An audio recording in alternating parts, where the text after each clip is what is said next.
Hello everyone, good evening. कैसे हैं आप सभी लोग? उम्मीद है आप सभी लोग बहुत अच्छे होंगे, आपकी तैयारी बहुत अच्छी चल रही होगी। स्टूडेंट्स, हम लोग रेशियो एंड प्रोपोर्शन कंप्लीट कर चुके हैं। 4 लेक्चर रेशियो एंड प्रोपोर्शन के हुए हैं। उससे पहले 2 लेक्चर और हुए थे हमारे, कॉन्सेप्ट ऑफ फ्रैक्शन एंड, और कौन सा हुआ था, how to find LCM and HCF. Students, आज मैं बहुत इंटरेस्टिंग कॉन्सेप्ट आप लोगों को बताने वाला हूं। किसी चैप्टर का नाम मैंने नहीं दिया है आज के कॉन्सेप्ट्स को। तो मैंने देखा है कि आपके एग्जाम में कुछ क्वेश्चंस ऐसे आते हैं अलग से, जो किसी चैप्टर में नहीं, अगर मैं कहूँ वो चैप्टर में नहीं होते हैं। वो बस जनरल से क्वेश्चन होते हैं जो कि आपको आने चाहिए। तो वही चीजें हम लोग यहाँ पर सीखने वाले हैं। और साथ में प्रीवियस ईयर क्वेश्चंस, कम से कम 3 से 4 क्वेश्चंस मैं आपको कराऊंगा जो कि आपके एग्जाम में पूछे गए हैं। बहुत मजेदार क्वेश्चंस है, बहुत मजा आने वाला है। दोनों ही पेपर में पूछे जा सकते हैं, एयर ट्रैफिक कंट्रोलर या एयरपोर्ट ऑपरेशंस में, दोनों ही एग्जाम में पूछे जा सकते हैं। तो स्टूडेंट्स, कुल मिला के मजा बहुत आता है हमारी क्लास में। जैसे भाई आप इतनी इन्वॉल्वमेंट दिखाते हैं, तो इस लेक्चर में भी आप बहुत इन्वॉल्वमेंट दिखाएंगे। और लास्ट क्लास में जितने स्टूडेंट्स ने सही आंसर दिया था, 54:55 शायद यही आंसर था, जितने भी स्टूडेंट ने दिया, मैंने पर्सनली उन्हें कमेंट किया है यूट्यूब पे। जितनों ने कमेंट किया था आंसर, मैंने उनका सबका रिप्लाई किया है। तो जो भी क्वेश्चन मैं आपको होमवर्क के लिए दूं, प्लीज उनका आंसर आप जरूर कमेंट करके दें, जिससे कि मुझे पता चलता रहे कि आप लोग कितना इन्वॉल्वमेंट दिखा रहे हैं। चलिए स्टार्ट करते हैं। स्टार्ट करने से पहले स्टूडेंट्स, ये मैं एक बार फिर से अनाउंस कर देता हूं, लक्ष्य बैच जो कि 10 दिसंबर से स्टार्ट हो चुका है। यहाँ पे बहुत से स्टूडेंट्स का कंफ्यूजन ये है कि ये स्टार्ट हो चुका है तो क्या हम बाद में ज्वाइन कर सकते हैं? आप बाद में ज्वाइन कर सकते हैं, 10 दिन बाद, 5 दिन बाद, 15 दिन बाद, कभी भी ज्वाइन कर सकते हैं, क्योंकि ये रिकॉर्डेड सेशन है। जैसे ही आप लोग कोर्स परचेज करेंगे, वो सारे लेक्चर आपके कोर्स में ऐड हो जाएंगे, ठीक है। और आप लेक्चर 1 से देखना स्टार्ट कर सकते हैं, कोई सा भी टॉपिक आप देख सकते हैं, कोई सा भी लेक्चर आप देख सकते हैं। रिकॉर्डेड सेशन का फायदा यही होता है, आप कभी भी कहीं पे भी, ठीक है, सीख सकते हैं, चीजों को पढ़ सकते हैं आराम से। इसीलिए हमने रिकॉर्डेड क्लासेस आप लोगों को प्रोवाइड कराई है। जिस दिन भी आप बैच परचेज करेंगे, वो फर्स्ट डे होगा आपका, आपको बिल्कुल स्टार्टिंग से सारी क्लासेस मिलेगी। ऐसा नहीं है कि आपका कुछ छूट गया, आपका कुछ रह गया, ऐसा बिल्कुल भी नहीं है, ठीक है। चलिए, बहुत अच्छा है। और जैसे कि मैंने आप लोगों को पहले भी बताया कि ये बैच हम दोनों ही लैंग्वेज में प्रोवाइड कर रहे हैं, इंग्लिश और हिंदी। इंग्लिश मतलब कंटेंट भी इंग्लिश और एक्सप्लेनेशन भी इंग्लिश में, और हिंदी मतलब एक्सप्लेनेशन हिंदी में, जैसे मैं आप लोगों के साथ पढ़ता हूं, पढ़ाता हूं, ठीक है, और कंटेंट इंग्लिश में रहता है। ठीक है स्टूडेंट्स, तो कुल मिला के आप ये बैच परचेज कर सकते हैं। बहुत अच्छा यहाँ पे कराया जाएगा आप लोगों को, ठीक है। बहुत कोशिश रहेगी कि बेस्ट से बेस्ट दिया जाए, कुछ क्वेश्चंस दिए जाए। और यूट्यूब पे आप लोगों को पता है, आपका क्वांट रीजनिंग फ्री चल रहा है, बहुत जल्दी इंग्लिश आने वाला है, और बहुत जबरदस्त टीचर है जो आपको इंग्लिश कराएंगे। आप देखना, मजा आ जाएगा। मतलब हम काफी कॉस्टली कंटेंट बिल्कुल फ्री भी दे रहे हैं, ठीक है, बिल्कुल फ्री। हाँ जी, और हमारा यही एक लक्ष्य है कि बिल्कुल एंड टू एंड फ्री आपको दिया जाए, जिसमें क्वांट, इंग्लिश, रीजनिंग और जीके रहेगा, ठीक है। चलिए, वेरी गुड। चलते हैं और कॉन्सेप्ट को सीखते हैं। अभी के लिए मैं यहां से हटता हूं और अच्छा सा कॉन्सेप्ट सीखते हैं। स्टूडेंट, क्वेश्चन के साथ साथ ही हम लोग कॉन्सेप्ट को समझेंगे तो ज्यादा अच्छा रहेगा। क्वेश्चन के साथ साथ ही हम लोग कॉन्सेप्ट को समझेंगे, ठीक है। चलिए, अब मुझे बताइए कि भैया इस क्वेश्चन का आंसर आप लोग क्या देंगे और कैसे देंगे। इस क्वेश्चन को सॉल्व तो तभी सभी कर सकते हैं, लेकिन कौन जल्दी सॉल्व करेगा ये मायने रखता है। क्वेश्चन क्या है? A man had some hens and some cows, ठीक है। If the number of heads be 48 and the number of feet equal 140, then the number of hens is, बहुत सिंपल क्वेश्चन है। आप इसका मेथड 1 समझिए, जिससे कि देखो, ऐसे ही अगर आप मेरी रेगुलर क्लास में रहेंगे, पेड क्लास में रहते, तो मैं इसी तरीके से आपको कराता, पहले लेंदी मेथड और फिर आपको शॉर्टकट बताता। लेकिन ये हम बिल्कुल फ्री दे रहे हैं, तो इसमें ऐसा नहीं है कि कोई कंजूसी हम लोग करेंगे। हम लोग यहाँ पे भी आपको एंड टू एंड पढ़ाएंगे। तो मेथड 1 क्या कहता है कि आप मान लीजिए कि हमारे पास एच तो हैंस है और सी काउज है, ये मान लीजिए एच हैंस है और सी काउज है। तो फर्स्ट, और सबको एक एक सर होगा, ये तो आपको पता ही है ना भाई, सर तो सबका एक एक ही होगा या नहीं होगा, बिल्कुल सही बात है। तो आप ये कह सकते हैं कि एच प्लस सी, एच प्लस सी कितना हो गया? अच्छा, ये एच का आता है कि मैंने, ये सी है, एच प्लस सी कितना हुआ? 48। अगर मैं हैन की बात करता हूं, आपको पता है एक हैन को 2 लेग होते हैं। अगर काउज की बात करें तो एक काउ को 4 लेग होते हैं। इसमें तो कोई डाउट नहीं है ना भाई किसी को? नहीं है, वेरी गुड। अगर हैन सही सलामत है तो उसके 2 लेग होंगे। अगर मैं लेग्स की बात करता हूं, अगर मेरे पास एच हैंस है, तो लेग कितने हो जाएंगे? 2H हो जाएंगे या नहीं हो जाएंगे? प्लस अगर मेरे पास सी काउज है तो कितने लेग्स हो जाएंगे, 4C हो जाएंगे। भैया 4 से मल्टीप्लाई कर दो क्योंकि एक काऊ को 4 लेग होते हैं, और ये इक्वल्स टू आ जाएगा आपका 140। ये आपके पास दो वेरिएबल है और दो इक्वेशन है, इक्वेशन 1 और इक्वेशन 2। आप इन इक्वेशन को सॉल्व कर सकते हैं और इजीली आंसर निकाल सकते हैं। लेकिन हमने ये नहीं सीखना, मैं सिर्फ इतना नहीं बताना चाहता हूं आपको, मैं कुछ एक्स्ट्रा बताना चाहता हूं। जो मेथड अभी मैं बताऊंगा आप लोगों को, मेथड 2, आप लोग देखना क्या मजेदार मेथड है। ये जो मेथड 2 मैं आपको बताऊंगा, याद रखना प्रॉफिट एंड लॉस में भी यूज होता है, सिंपल इंटरेस्ट में भी यूज होगा आपका, ये यूज होगा टाइम एंड डिस्टेंस में भी, टाइम स्पीड एंड डिस्टेंस में भी ये यूज होता है आपका, पाइप्स एंड सिस्टम्स में। आप देखो कहां कहां यूज हो सकती है एक चीजें, और जो कॉन्सेप्ट, और मिक्सचर एंड एलिगेशन में बहुत, मतलब बहुत ज्यादा इंपॉर्टेंट ये कॉन्सेप्ट है जो अभी मैं आप लोगों के सामने डिस्कस करने वाला हूं। ठीक है, तो स्टूडेंट्स चलिए स्टार्ट करते हैं और देखते हैं नेक्स्ट कॉन्सेप्ट जो मैं आप लोगों को बताने वाला था। आप तैयार हैं? उम्मीद आप लोग तैयार होंगे। तो मेथड 2 मैं आप लोगों को यहां पे डिस्कस करने वाला हूं।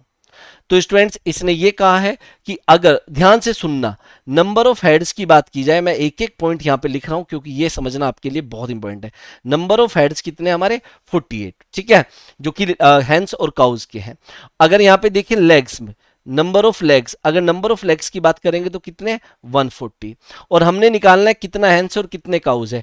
आपको पेन चलाने की जरूरत नहीं पड़ेगी, आप मेरा यकीन मानिए, आप फटाफट से विद इन 2 सेकंड इसका आंसर दे पाएंगे अगर आप लोग जो कॉन्सेप्ट मैं अभी ध्यान से समझाने वाला हूं वो सुन लें।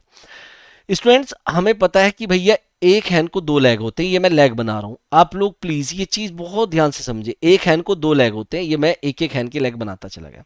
और अगर बात की जाए तो एक काऊ के 4 लेग होते हैं, यहां पे मैंने ये काउज बना दिए, ये लेग्स हैं इनके, ये क्या है लेग्स है, और एक काऊ के 4 लेग है कि नहीं है, ये मैंने ऐसे बना दिया, और भी आगे तक चलती रहेगी कहानी।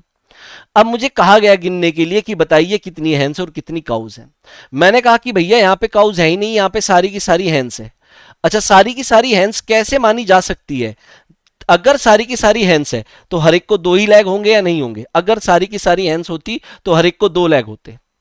टोटल मेरे पास कितने हैं 48। अगर मेरे पास 48 हैंड्स होगी तो कुल मिला के कितने लेग बनेंगे 96। ये तो आपको पता है। इस कॉन्सेप्ट में हम क्या करते हैं कि एक को ही सब कुछ मान लेते हैं। अगर 48 की 48 हैंड्स होती तो लेग कितने बनते 96 लेग बनते, लेकिन क्वेश्चन कह रहा है कि लेग कितने बने 140। तो मतलब क्या हुआ कि हमने कितने कम लेग काउंट किए भैया, हमने तो सिर्फ 96 काउंट किए जबकि करने कितने थे 140। तो कहीं ना 140 में से 96 माइनस कर दो तो कहीं ना कहीं 44 लेग का डिफरेंस आ रहा है, कहीं ना कहीं 44 लेग का डिफरेंस आ रहा है। मतलब ये 44 लेग में काउंट ही नहीं कर पाया। और ये कौन से लेग है जो मैं काउंट नहीं कर पाया? ये जो काऊ के एक्स्ट्रा 2 बचे हुए हैं, ये बचे हुए। एक काऊ के 2 एक्स्ट्रा है तो 2 काऊ के कितने एक्स्ट्रा हो जाएंगे 4, 3 काऊ के कितने हो जाएंगे 6, और 4 काऊ के कितने हो जाएंगे 8। तो 44 लेग एक्स्ट्रा कब बनेंगे? डिवाइड बाय 2 कर दीजिए, जब कितनी काउज होगी 22 काउज। अगर 22 काउज है 48 में से तो 26 क्या रही होगी हैंड्स। ये रहा आंसर। आपको पेन चलाने की जरूरत नहीं है, हमेशा आपका सीधा सीधा आंसर निकल आएगा, कुछ भी करने की जरूरत नहीं है। अगर आपको ये कॉन्सेप्ट क्लियर हुआ है तो बताइए। और कई लोग कंफ्यूज हो गए। स्टूडेंट कुछ नहीं करना भाई, आप बस एक चीज मान लीजिए। देखो और सिंपल लैंग्वेज बताऊं, बिल्कुल सिंपल।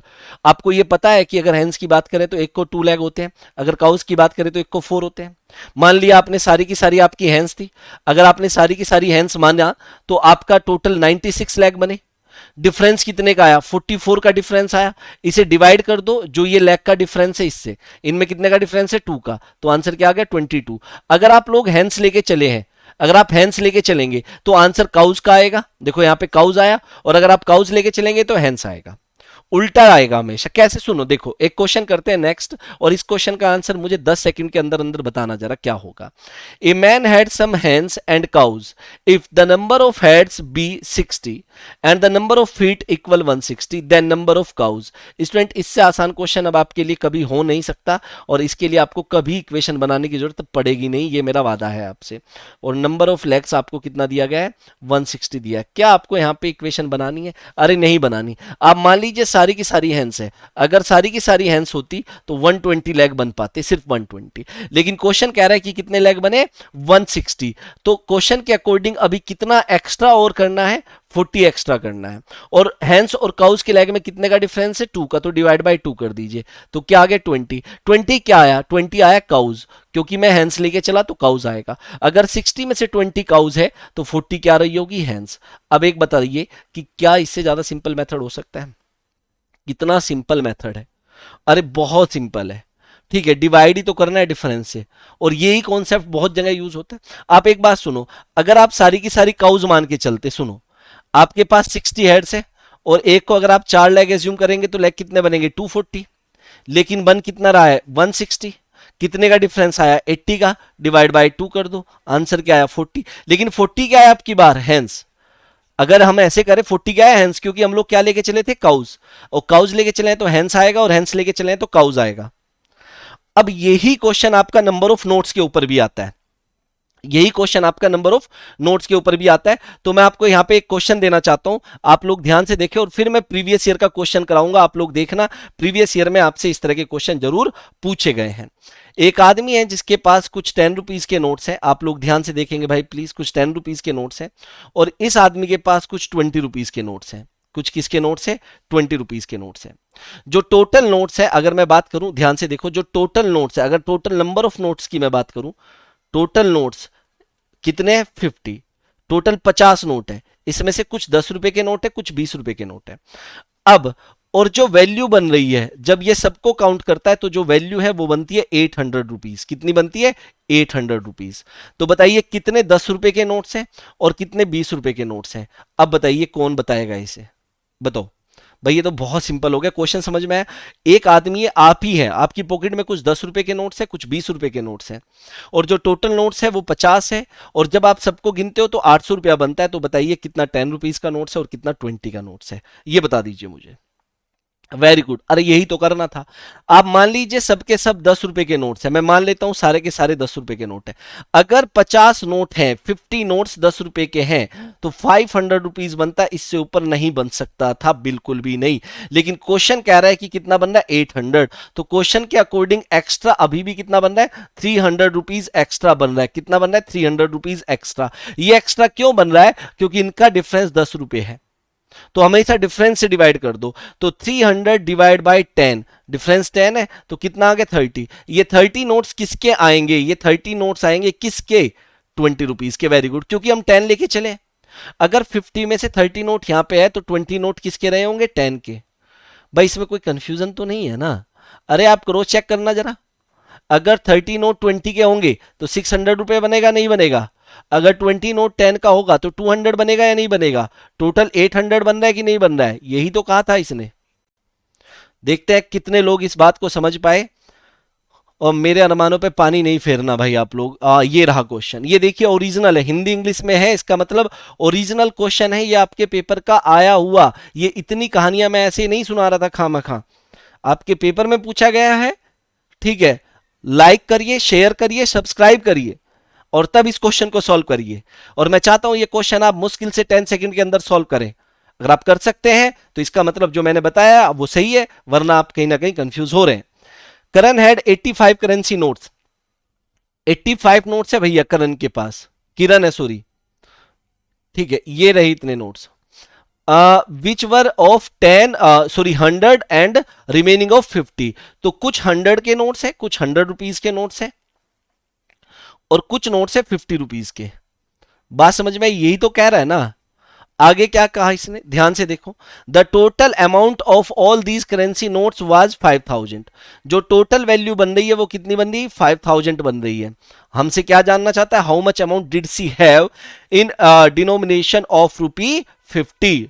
अब बताओ क्या बताओगे, क्या 10 सेकंड, 10 सेकंड से ऊपर नहीं, 10 सेकंड से ऊपर लगेगा मतलब आप नहीं सीख रहे हो। फिर अगर सारे के सारे नोट 100 के होते, मान लो सारे नोट 100 के होते, अगर 85 नोट मेरे पास सॉरी 100 के हैं, तो मुझे पता है मेरा जो रुपया बनेगा वो 8500 बनेगा।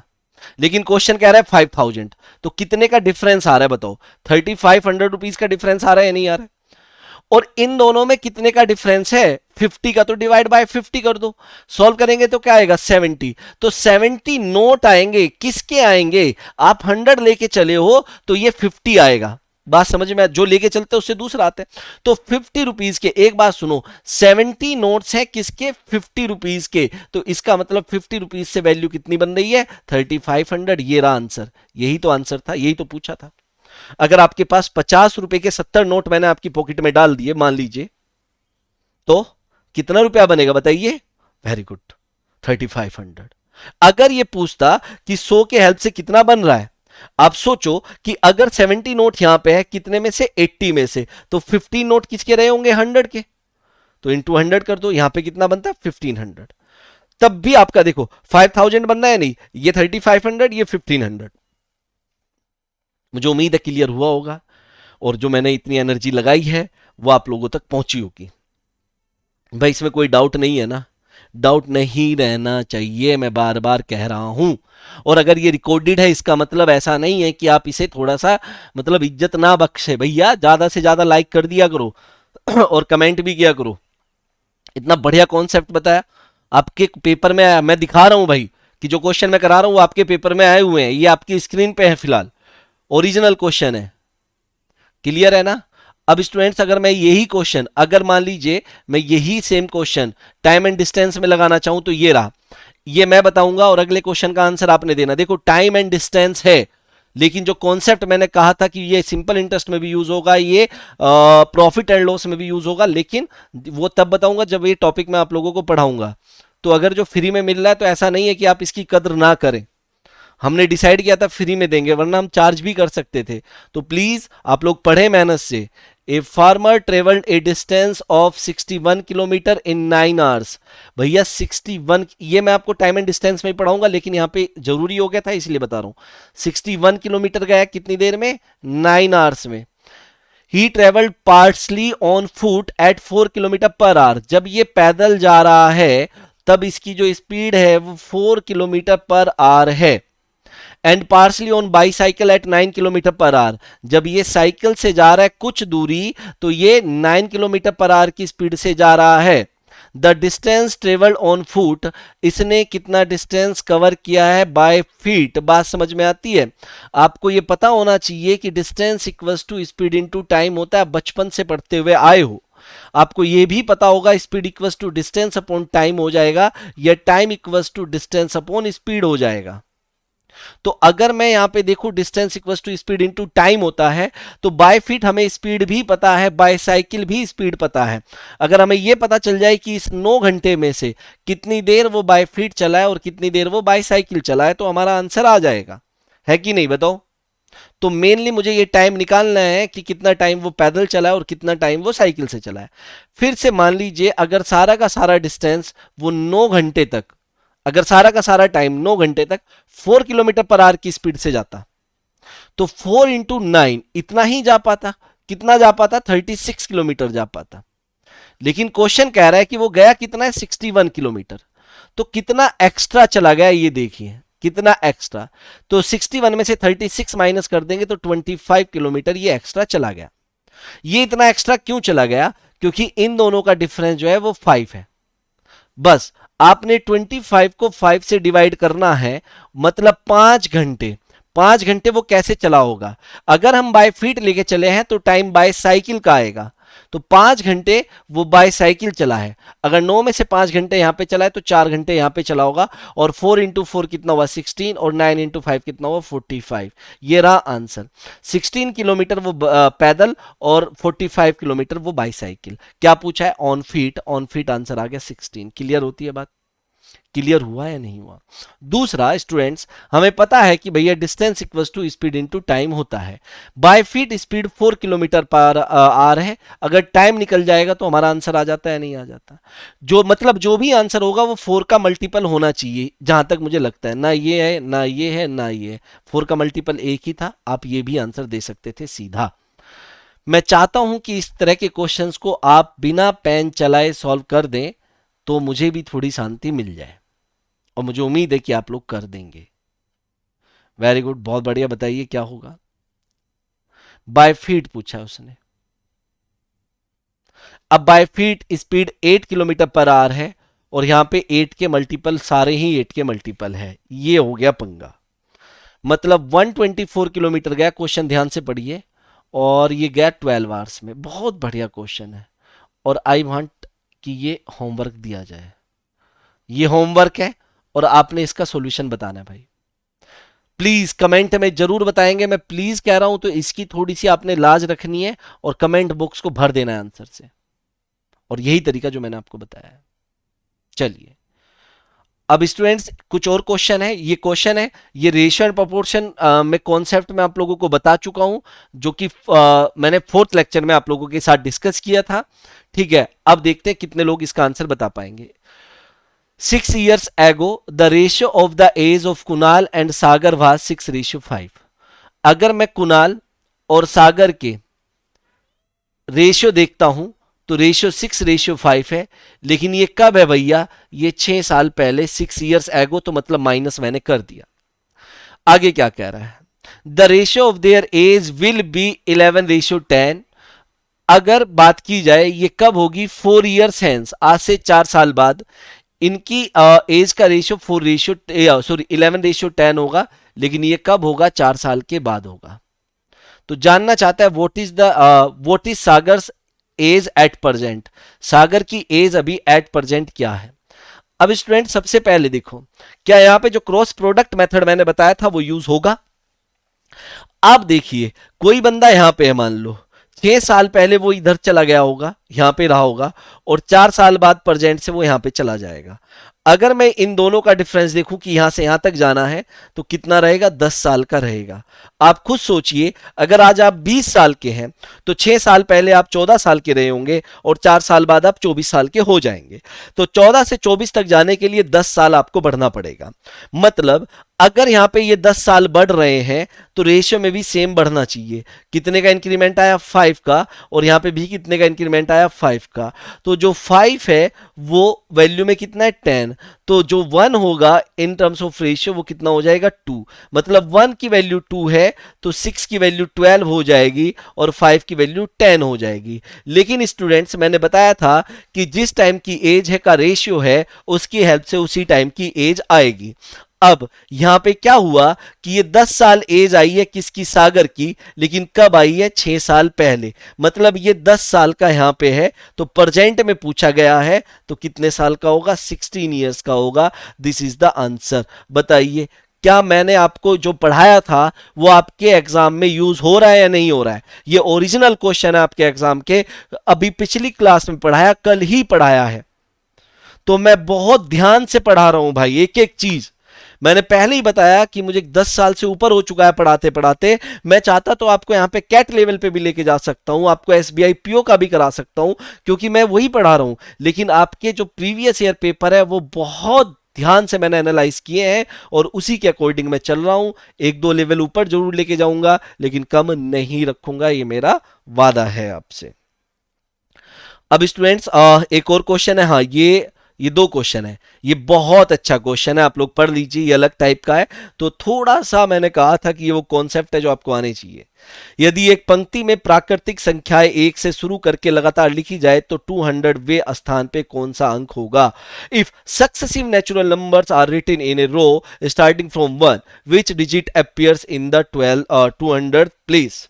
ये क्वेश्चन है, आप बताइए, ध्यान से देखिए और बताइए क्या आंसर आप लोग यहां पे देंगे, जल्दी से बताइए। Very good. देखो स्टूडेंट्स एक बात सुनो, ये जो कहा है ना, इस लाइन को ध्यान से पढ़ो। If successive natural numbers are written in a row starting from 1, मतलब ये है, एक एग्जाम्पल सुनिए, यहां पे एग्जाम्पल सुनेंगे तो और अच्छे से आपको क्लियर हो जाएगा। एग्जाम्पल ये है कि ऐसे लिखना है 1 2 3 4 5 6 7 8 9 10 11 12 13 ऐसे। और मैं अगर आपको ये कहूं ऐसे 14 15 16 ऐसे चलता चला जाएगा। अब मैं आपको कहता हूं कि भैया ये बताओ ये कौन सी पोजीशन पे है, ये 1 कौन सी पोजीशन पे है, तो आप यहां से गिनेंगे कि 1 2 3 4 9 तक तो कोई दिक्कत नहीं है। फिर ये वाला 10 हो जाएगा, ये 10वीं पोजीशन है, ये 11वीं पोजीशन है, ये 12वीं पोजीशन है, 13वीं 14 पोजीशन, 15 पोजीशन और ये 16 पोजीशन है। ये भले ही 13वां नंबर होगा लेकिन ये इसका वन जो है वो 16 पोजीशन पे है, ये जानना चाह रहा है स्टूडेंट। एक याद रखना बात, बहुत इंपॉर्टेंट बात बता रहा हूं, 1 से लेकर 9 तक सिर्फ एक एक डिजिट आती है, तो इसका मतलब सिर्फ 9 डिजिट हो पाती है। सिर्फ कितनी डिजिट हो पाती है? 9 डिजिट हो पाती है। अगर मैं 10 से लेकर 99 तक की बात करूं तो कुल मिलाकर ये 90 नंबर हो जाएंगे और टोटल एक नंबर में 2 डिजिट होगी। तो इसका मतलब टोटल मेरे पास 180 डिजिट हो जाएगी। कितनी हो जाएगी? 180 डिजिट। 180 मतलब जैसे यहां पे ये 16 डिजिट है, 16 प्लेस का मतलब ये 16 डिजिट है। अब मेरी बात ध्यान से सुनना, अगर मैं ऐसे लिखता चला गया 1 2 3 4 5 6 ऐसे लिखता चला गया और कहां तक लिख दिया मैंने? 99 तक लिख दिया। तो 99 अगर मैं इसकी बात करूं कि ये कौन सी पोजीशन है, तो ये कौन सी पोजीशन होगी? 9 पोजीशन पहले आई, 180 पोजीशन और आई, तो टोटल कितनी पोजीशन हो गई? 189 पोजीशन हो गई। तो ये जो है कौन सी पोजीशन होगी? 189 पोजीशन होगी। बात समझ में आती है या नहीं आती है? 189th। लेकिन इसने हमसे पूछा है कौन सा? 200th position. कौन सी पूछी है? 200th position. इससे आगे देखो, ये रहा क्वेश्चन। इतना तो देखो पढ़ लो, इतना तो आप समझ गए कि 1 से लेकर अगर मैं 99 तक की बात करूंगा तो जो कितनी पोजीशन कवर हो चुकी होगी? 189th पोजीशन कवर हो चुकी होगी, जो कि ये है। ये कौन सी पोजीशन है? 189th। यहां पे लिख भी देता हूं। अब क्या हुआ कि हमने देखना है 200वीं पोजीशन कौन सी है, 200वीं पोजीशन कौन सी है, 200वें स्थान पे कौन सा अंक होगा। इससे आगे क्या आएगा? 99 से आगे आएगा 100। इससे आगे क्या आ जाएगा भाई? 101। इससे आगे क्या आ जाएगा? 102। और इससे आगे क्या आ जाएगा? 103। इससे आगे 104। ऐसे बात चलेगी। अब आप एक बात सोचो, वह ये 189 है, ये 190 हो जाएगा, ये 191, 192, 193, 194, 195, 96, 97, 98, 99 और ये 200। तो 200वीं पोजीशन पे क्या रहेगा? 0। ये था क्वेश्चन भैया। ऐसा ही होगा अगर आप कहो कि इसका कोई डायरेक्ट शॉर्टकट मेथड बताओ तो बहुत मुश्किल होगा, बहुत ज्यादा मुश्किल। मैं पहले ही बता दे रहा हूं आपको, ये नहीं कहना कि फिर ऐसा क्यों, मतलब कि क्यों मुश्किल होगा। क्लियर होती है बात? वेरी गुड, बहुत अच्छा, क्लियर हुआ ना। नेक्स्ट एक ये भी क्वेश्चन है, ये है तो टाइम एंड वर्क का, लेकिन ये नॉर्मली आपको पता होना चाहिए, ये भी आपके प्रीवियस ईयर में आया हुआ है।